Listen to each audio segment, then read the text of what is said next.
எல்லோருக்கும் வணக்கம். இன்னைக்கு நம்ம பார்க்கக்கூடிய பதிவு என்னன்னு பாத்தீங்கன்னா, இந்த திசா காலங்கள். ஒரு மனிதனுடைய ஜாதகத்துல உனக்கு இந்த திசை நடக்குதப்பா, நீ இப்படி இருப்ப அப்படின்லாம் சொல்றாங்க பாத்தீங்களா? இந்த திசை நடக்குது, நீ வளர்ச்சி ஆயிருவ, அடுத்து 20 வருஷத்துக்கு உன்னுடைய வளர்ச்சி இப்படி இருக்கும், இப்படி எல்லாம் சொல்றாங்க பாத்தீங்களா? இந்த திசா காலங்கள்லாம் என்ன அப்படிங்கறத பத்தி ஒரு பதிவா பார்க்க போறோம். பொதுவா ஒரு மனிதனுடைய ஜாதகம் அப்படின்னு சொல்லக்கூடிய விஷயம் என்னன்னு கேட்டீங்கன்னா, ஒரு ஜனன பத்திரம். இப்போ நம்ம ஒரு இடம் வாங்க போறோம் அப்படின்னா, அந்த இடம் வந்து உங்களோட இடத்தோட அளவு இப்படித்தான் இருக்கும். அதே மாதிரி இது தாண்டுனா ரோடு, இதுக்குள்ள ஒரு அடிக்கு தான் உங்க இடம் இப்படிங்கிற மாதிரி அந்த இடத்தோட பத்திரம் வந்து அந்த இடத்தோட வடிவமைப்பை முழுசா சொல்லும். அதே மாதிரி ஒரு மனிதனுடைய ஜாதகம் அப்படின்னு சொல்லக்கூடிய விஷயம், அந்த மனிதனுடைய வாழ்நாள் என்னென்ன அவன் சந்திக்க போறான், என்னென்ன நல்லா வளர்ச்சி அடைய போறான், எது எது சார்ந்த விஷயங்கள்லாம் அவன் வீழ்ச்சி அடைய போறான் அப்படிங்கறத மொத்தத்தையும் சொல்லக்கூடியதுதான் அந்த ஜாதகம்னு வச்சுக்கலாம். அதுதான் ஜனன பத்திரம். இதெல்லாம் உனக்கு நடக்கும்ப்பா, இந்த காலகட்டத்துல இதெல்லாம் நடக்கும்பா. இதற்கு காரணமா எது செயல்படுது அப்படின்னு கேட்டீங்கன்னா, திசா பலன்கள் தான். திசா பலன்கள், திசா புத்திகள் தான் அந்த மனிதனை வாழ்நாள் முழுவதும் வழி நடத்தி செல்லுன்னு வச்சுக்கோங்களேன். இப்போ நம்ம மக்கள்லாம் சேர்ந்து ஒரு ஒரு ஆட்சியாளரை வந்து ஒரு நாட்டுக்கு வந்து ஓட்டு போட்டு தேர்ந்தெடுத்து உட்கார வைக்கிறோம். உன்னுடைய ஆட்சி ஆண்டு 5 வருஷம், இதுல என்னென்ன செய்ய முடியுமோ, மக்களுக்கு என்னென்ன நல்லது செய்ய முடியுமோ செய்யும் சொல்லி எல்லா மக்களும் ஓட்டு போட்டு தேர்ந்தெடுத்து உட்கார வைக்கிறோம் பாத்தீங்களா? அது மாதிரி ஜோதிடத்துல 9 கிரகங்களை கொடுத்திருக்காங்க. 2 நட்சத்திரங்கள், 5 கிரகங்கள், 2 நிழல் கிரகங்கள், மொத்தம் 9 கிரகங்கள் கொடுத்திருக்காங்க. இந்த 9 கிரகங்கள் தான் ஒரு மனிதனுடைய வாழ்க்கையில அவனுடைய எல்லா விஷயங்கள், அவன் சார்ந்த எல்லா விஷயங்கள் அடிப்படையில நிர்ணயிக்கக்கூடியது அமையுதுன்னு வச்சுங்களேன். அந்த மாதிரி ஒவ்வொரு கிரகத்துக்கும் அந்த கிரகங்கள் அந்த ஜாதகரை ஆட்சி செய்வதற்கு சில குறிப்பிட்ட கால ஆண்டுகள் கொடுத்திருக்காங்கன்னு வச்சுங்க. சூரியனுக்கு 6 ஆண்டுகள், சந்திரனுக்கு 10 ஆண்டுகள், செவ்வாய்க்கு 7 ஆண்டுகள், இந்த மாதிரி ஒவ்வொரு கிரகங்களுக்கும் மொத்தம் எல்லாத்தையும் கூட்டினீங்கன்னா 120 வருஷம் வரும். சூரியனுக்கு ஒரு 6 வருஷம், சந்திரனுக்கு 10, செவ்வாய்க்கு 7, அடுத்து புதன் பகவானுக்கு வந்து ஒரு 17 வருஷம், குரு பகவானுக்கு வந்து ஒரு 16 வருஷம், சுக்கிர பகவானுக்கு 20 வருஷம், சனி பகவானுக்கு 19 வருஷம், ராகு பகவானுக்கு 18 வருஷம், கேது பகவானுக்கு ஒரு 7 வருஷம். இந்த மாதிரி எல்லாத்தையும் கூட்டினீங்கன்னா மொத்தம் 120 வருஷம் வரும். இதுதான் முதல்ல ஒரு மனிதனுடைய ஆயுள் காலமா இருந்தது. இப்ப வந்து எல்லாம் குறைஞ்சிருச்சுன்னு வைங்க. அவங்களுடைய அந்த வாழ்வு தன்மை, ஆயுள் பலம் கம்மியாயிருச்சு. இப்போ ஒரு 60 வயசு தான் நம்ம எல்லாமே வச்சிருக்கோம். எல்லா மனிதனாலையும் முழுசா திசா காலங்களை வந்து கடந்து செல்ல முடியாது. 9 திசா காலங்களையும் கடந்து செல்ல முடியாது. இருந்தாலும் கூட அவன் பிறக்கும் பொழுது நட்சத்திரத்தின் அடிப்படையில ஒரு கிரகம் ஆளுமையில வந்து நிற்கும். அந்த ஆளுமை கிரகம் தான் முதல் அவனை வழி நடத்தி போகும்னு வச்சுங்க. பிறந்த காலத்துல இத்தனை வருஷம் உனக்கு இந்த திசை நடக்க போகுது, அடுத்தடுத்த திசை காலங்கள் அவனுடைய வாழ்நாள்ல பயணிச்சுக்கிட்டே வரும். அப்படி வரக்கூடிய திசைகள் தான் அவனுடைய வாழ்நாள் முழுவதும் அவன் ஒரு சமுதாயத்துல ஒரு மனிதனை அங்கீகரிக்கக்கூடியதா மாற்றம்னு வச்சுக்கோங்களேன். இப்ப பொதுவா அவங்களுக்கு ஒரு புரியுற மாதிரி ஒரு விஷயம் சொல்லணும் அப்படின்னா, இப்ப நான் இந்த நிலைமையில இருக்கிறேன். அதாவது இப்ப எனக்கு வயசு வந்து ஒரு 20 35 வயசுன்னு வச்சுக்கோங்க. நான் சின்ன வயசுல இருந்தேன்ப்பா. எங்க வீட்டுல எங்க அப்பா நல்ல வசதியா இருந்தாரு, எங்க அம்மா அப்பா நல்ல வசதி, எங்க வீடே நல்ல சொந்த வீடு, காசு பணம் எல்லாமே இருந்துச்சு. சின்ன பிள்ளைல இருந்து நான் நல்லா வசதியா வளர்ந்துட்டேன். ஆனா இப்போ எனக்குன்னு ஒரு குடும்பம் ஆயிடுச்சு, எனக்குன்னு பிள்ளைகள் ஆயிட்டாங்க. ஆனா எனக்கு கொஞ்சம் கஷ்டப்பட்டுட்டு இருக்கேன். என்னுடைய சூழல் கொஞ்சம் சரியில்லை, என்னோட தொழில் சரியில்லை. இப்ப நான் இப்படி இருக்கிறேன், என்னுடைய எதிர்காலங்கள் எப்படி இருக்கும் அப்படின்னு தெரிஞ்சுக்கிறதுக்கு இந்த திசா காலங்கள் ரொம்ப உறுதுணையா இருக்கும்.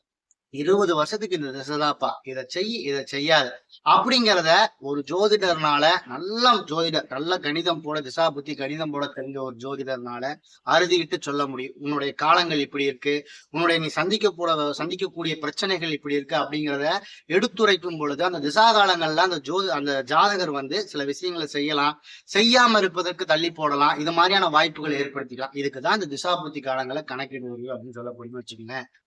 ஒரு மனிதனுக்கு வாழ்நாள்ல திசா புத்தி அது சம்பந்தம் இல்லாமல் திருமணம், தொழில், பொருளாதார உயர்வு, பண செலவு, மனைவி, குடும்பம், நண்பர்கள், இது மாதிரி எல்லா விஷயத்தையும் வாழ்க்கையில ஏற்படுத்தி தருதுன்னு கேட்டீங்கன்னா திசா காலங்கள் தான். ஒரு சிலர் பாத்தீங்கன்னா ஒரு 10 வருஷம் ஒரு தொழிலை செய்வாங்க, அடுத்த ஒரு 10 வருஷம் வேற தொழில் செய்யற மாதிரி ஒரு சூழல் ஏற்படும். அடுத்து ஒரு 15 வருஷத்துக்கு இன்னொரு தொழில் செய்யற மாதிரி ஒரு சூழல் ஏற்படும். இல்ல நான் ஒரு நிரந்தரமா ஒரு தொழில தான் இருக்கிறேன் அப்படின்னா அதுல வரக்கூடிய கஸ்டமர் பாத்தீங்கன்னா இந்த திசா புத்தி நடக்கக்கூடிய அது சார்ந்த காரகத்துவத்தை கொண்ட கஸ்டமர் நம்ம கிட்ட வரக்கூடிய வாய்ப்பு ஏற்படும். இப்படி நம்ம வாழ்நாள்ல சந்திக்கக்கூடிய எல்லா வித செயல்களும் திசா பலன்களை சார்ந்தே செயல்படுகிறது. இப்போ ஒரு ஜாதகத்துல நமக்கு நடக்கக்கூடிய திசா பத்தினோட கிரகம், இப்போ ஒரு சுக்கிர திசை 20 வருஷம் நடக்குதுன்னு வச்சுக்கோங்க. உதாரணத்துக்கு புரியுற மாதிரி சொல்றேன். சுக்கிர திசை 20 வருஷம் நமக்கு நடக்குது. இப்ப நம்மளுடைய ஜாதகத்துல சுக்கிர பகவான் வந்து நல்ல ஒரு 20 ஆண்டு காலம் ஓட்டு போட்டு நீங்க தான் ஓட்டு போட்டு தேர்ந்தெடுத்து உட்கார வச்சிருக்கீங்க கொண்டு போய். 20 வருஷம் சுக்கிர பகவானுடைய திசை காலங்கள். அப்ப 20 வருஷம் சுக்கிர பகவான் நம்மளுடைய ஜாதகத்துல நல்ல பலமா இருக்காருன்னு வச்சுக்கோங்க. பலம் அப்படின்னா நம்மளுடைய வீட்டுல பூஜை அறைன்னு ஒன்று இருக்கும் பாத்தீங்களா, அங்க போறப்ப உங்களுக்கே சில ஒரு ஒரு ஒரு வைப் ஒன்று வரும். அப்பா அப்படியே மனம் ஒரு அமைதியாகும் எல்லாரும். நம்ம வீட்டுல சில இடங்களுக்கு போறப்ப என்னடா இப்படி இருக்கு அப்படிங்கிற மாதிரி இடம் வரும் பாத்தீங்களா, அந்த மாதிரி நம்மளுடைய ஜாதகத்துல ஒரு பூஜை அறை மாதிரி, பூஜை அறை மாதிரி இருக்கக்கூடிய பாவங்கள்னு இருக்கு. மொத்தம் 12 பாவங்கள் இருக்கு. அதுல பூஜை அறை மாதிரி இருக்கக்கூடிய 12 பாவங்கள் இருக்கு. அதுல வந்து சுக்கிர பகவான் நல்ல ஒரு ஸ்தானத்துல பாவத்துல போய் அமர்ந்து திசை நடத்துறார், 20 வருஷம் நடத்துறாரு அப்படின்னா அந்த 20 வருடம் அந்த ஜாதகரை மிகப்பெரிய ஒரு யோகத்தை அடையக்கூடிய வாய்ப்பை ஏற்படுத்தி கொடுத்தோம்னு வச்சுக்கோங்களேன். சொல்லுவோம் சாதகமா இருந்தாண்டா சரியான வளர்ச்சி, வளர்ச்சினா இப்படி இருக்கணும்டா அப்படின்னு சொல்றோம் பாத்தீங்களா, அதுக்கெல்லாம் காரணம் அந்த திசா காலங்கள் தான். இந்த சுக்கிர பகவான் சொல்லக்கூடிய கிரகம் நல்ல ஸ்தானங்கள்ல நம்ம ஜாதகத்துல இருந்து திசை நடத்த முடியும். சுக்கிர பகவான் மட்டும் கிடையாது, நான் சொல்லியிருக்கக்கூடிய 9 கிரகங்களுக்கும் அந்தந்த காலாண்டுகள் சொல்லியிருக்கேன் பாத்தீங்களா, அந்த கிரகங்கள் நம்மளுடைய ஜாதகத்துல நல்ல பலன்கள் இருக்கும் பொழுது மிகப்பெரிய வளர்ச்சி ஏற்படுத்தி கொடுத்துரும். அப்படி இல்லாத பட்சத்துல நம்மளுடைய ஜாதகத்துல சில முக்கியமான ஸ்தானங்களா சொல்லப்படுகிறது. குறிப்பா பிரச்சனை தரக்கூடிய ஸ்தானங்களா சொல்லப்படுது. 6, 8, 12 ராகு கேதுகளுடைய சேர்றது, இந்த மாதிரி சேர்க்கை எல்லாம் நடைபெற்று, நான் ஒரு மேலோட்டமாக சில விஷயங்களை சொல்லியிருக்கேன். இந்த மாதிரி சேர்க்கைகள் நடைபெற்று ஒரு திசா நடக்கக்கூடிய காலங்கள்ல பாத்தீங்கன்னா நம்ம நான் சொன்ன பாத்தீங்களா, பொருளாதாரம், தொழில், குடும்பம், திருமண வாழ்வு இது சார்ந்த விஷயங்கள் நமக்கு கிடைக்காதுன்னு கிடையாது. அது கிடைக்கிறதுல ஒரு தடை ஏற்படக்கூடிய வாய்ப்பு, கிடைப்பதில் ஒரு சவால் ஏற்படக்கூடிய வாய்ப்பு, கிடைக்கக்கூடிய சூழல் இருந்தாலும் கூட தள்ளி போகக்கூடிய வாய்ப்பெல்லாம் இந்த திசா காலங்கள் நமக்கு ஏற்படுத்தி கொடுக்குது. அப்போ நமக்கு நம்மளுடைய ஜாதகத்துல எப்ப நல்ல திசைகள் வருது, எப்ப நல்ல திசைகள் நமக்கு ஆரம்பிக்குது அப்படிங்கிறத ஆராய்ந்து நல்ல ஒரு ஜோதிடர் அணுகி அந்த மாதிரி ஆராய்ந்து இந்த திசா காலங்கள்லாம் எனக்கு வாழ்க்கையில என்னென்ன மாற்றங்கள் ஏற்படும் அப்படிங்கிறத தெரிஞ்சுக்கிட்டேன்னு வச்சுக்கோங்களேன், அந்த திசாகாலங்களை கடந்து செல்வதற்கு நமக்கு ஒரு வாய்ப்பா இருக்குன்னு வச்சுக்கோங்களேன். இதெல்லாம் எனக்கு வளர்ச்சிக்குரிய திசை, இதுல எல்லாம் நான் வந்து முயற்சிகள் எடுக்கலாம்.